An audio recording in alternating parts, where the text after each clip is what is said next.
Happy Halloween! Hey friends, what's going on? It is Halloween in the house. I am Elsa today. So, wanted to do our weekly Facebook Live. And I want to say something real quick because I had started this Facebook Live journey in the beginning of October, and my commitment was to do it weekly every Wednesday at 1 o'clock Pacific, 4 o'clock Eastern for the month of October.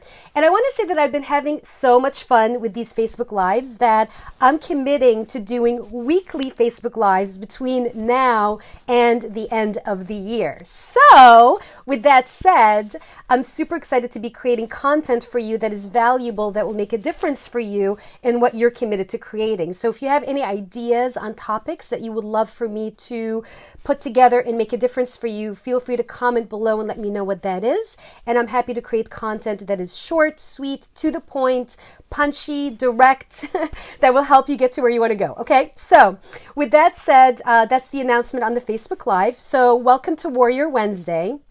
Super excited. I love Warrior Wednesdays. And if we haven't met, I'm Elsa, in case you haven't noticed. But really, I'm Zena Solomon, and I'm here to help you reinvent yourself so you can live a life by design versus living a life by default. So you can really get in a complete alignment with your passion, your purpose, and just be on the mission to rock it out. You know what I'm saying? So that's what I'm committed to creating. And today, we're actually going to be covering stories. So, with that said, with stories, and really talking about stories that no longer serve you. So I actually want to start with a story that was a past story of mine that no longer served me, but I want to share what that was. So I'm actually a first generation American. And so what a first generation American means is that I was born in the US to immigrant parents. Okay, so I was born in St. Paul, Minnesota, lived in Nebraska, ended up being on the East Coast, and I travel a lot to the West Coast, as most of you know.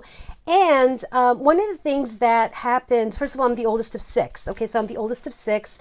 And my parents came from, in case you were wondering, first generation American, my parents came from Eastern Europe, Turkey, Middle East, that area. Okay, so I'm a mutt in a sense. Okay, so any first generation Americans here, because I will tell you that growing up as a first generation American is a very different experience than if you're like fourth generation, fifth generation, etc.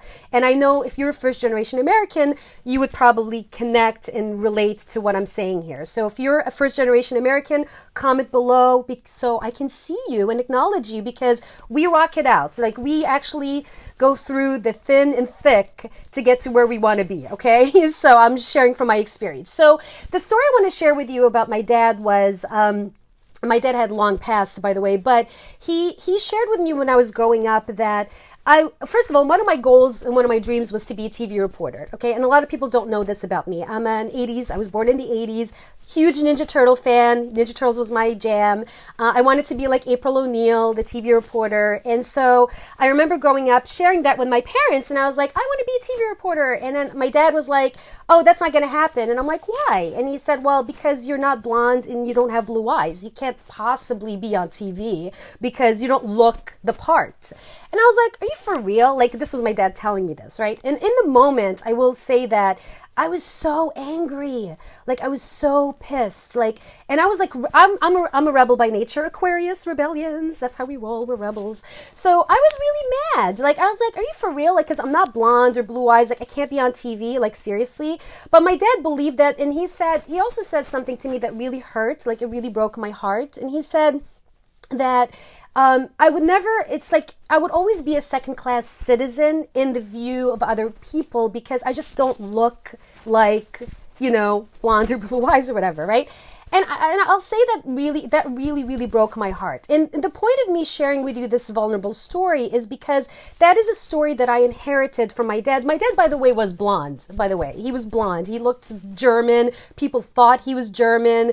I don't look it, obviously, but my dad was blonde. So, I was just really deeply hurt by that comment. And part of me actually believed that because growing up, I really struggled with worthiness, and I always felt resistant towards other other people that may have been that didn't look like me, like they were blonde or blue eyes or whatever, and I would be like, oh my God, they're better than me. They have to be better than me. I mean, I don't look like them. You know what I'm saying? And so I share this story with you because it's a story that did not serve me, and it's a story that is obviously not true, and it's not real, but it was a story that I hung on to for so many years, believing it to be true. And it wasn't even my story. So the point of me sharing this with you is I want to walk you through 4 simple tools that will support you in unhooking yourself from a story that no longer serves you. So the first tool is really being willing to let go of a story that doesn't serve you. So the willingness piece, first of all, is not something anyone can give you. Like, I can't give you willingness. You choose willingness. You either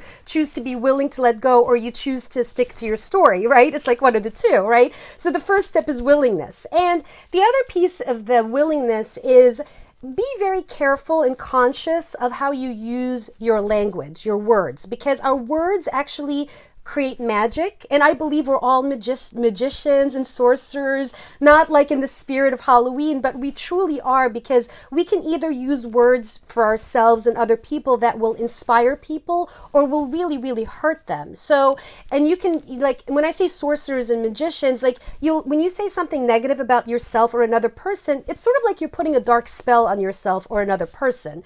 But if you say something positive about yourself and another person, you're creating magic and you're putting a white spell on them. So that's the power of words. So the first tool, like I said, is your willingness to let go of a story that no longer serves you, being willing, and also focusing on what language you're using.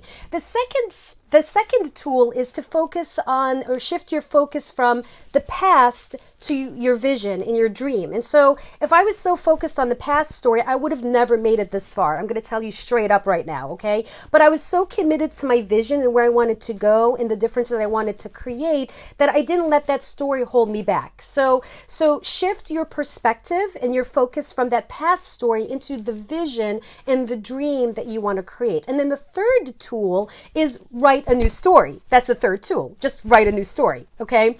And then the fourth tool is get support in your new story. And you can get support by having a mentor, you can have a coach. I have a coach. I've had mentors, people that have seen me they actually see my highest potential, and they're holding me so high, and they're holding me accountable for me to achieve what I'm committed to achieving. So get the support in creating your new story, okay?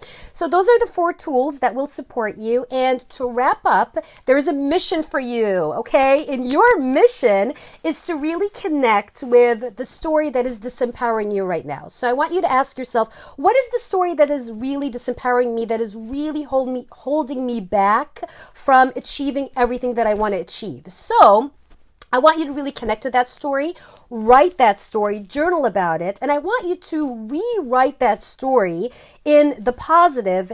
Not only rewrite it, I actually want you to embody it. Because guess what, ladies and gentlemen, you are the CEO of your life and your dreams, and you're also the author of your life and everything else you want to create. You're not only the author, you are the executive producer, you're the director, and you're the actor, okay? So you get to create whatever you want to create, because guess what?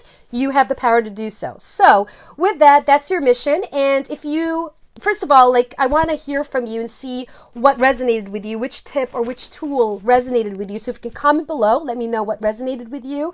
And also be sure to share this video or tag someone who you know needs to hear this message. Tag them, be generous, give them the love, give them the generosity, and let's rock it out. And I will see you next week, next Wednesday at same time, same station, 1 o'clock Pacific, 4 o'clock Eastern, Wednesday, for your Warrior Wednesday. All right, warriors, rock it out. Rock out your mission. Let me know what comes up.